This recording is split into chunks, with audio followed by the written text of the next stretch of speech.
Good morning. चला, दिवसाची सुरुवात तर मुलांच्या आणि बदकाच्या बागडण्याने झालेली आहे. आम्ही जिथे स्टे केला होता ना, त्यांनी हे डक पाळले होते. खूप क्यूट होते. शर्विला तर खूप मजा येत होती त्यांच्यासोबत खेळायला. त्यांना तर तिला घरीच घेऊन यायचं होतं.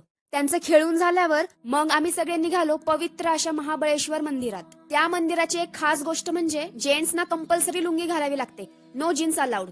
आणि लेडीजसाठी इंडियन कपडे. शॉर्ट्स तर बिलकुल चालत नाही तिथे. डायरेक्ट बाहेर हाकलून देतात. हे मंदिर शिव पंचक्षेत्र मंदिरांपैकी मुख्य मंदिर आहे. इथलं आध्यात्मिक आणि सांस्कृतिक वातावरण तर अनुभवण्यासारखंच आहे. पण खरंच इथल्या स्थानिक लोकांचं खूप कौतुक वाटतं, कारण त्यांनी आपली संस्कृती खूप अभिमानाने जपली आहे. दर्शन घेतल्यानंतर मग आम्ही थोडी मसाल्यांची शॉपिंग केली. भूक तर लागलीच होती, मग नाश्त्यासाठी गेलो. तिथे मी डायरेक्ट हिंमत केली चहा ऑर्डर करण्याची. पण माझे एक्सप्रेशन बघून तुम्हाला कळलंच असेल कसा असेल तो. मी व्हिडिओ काढतीये म्हणून हे हटकून दिलेले एक्सप्रेशन आहेत बरं का.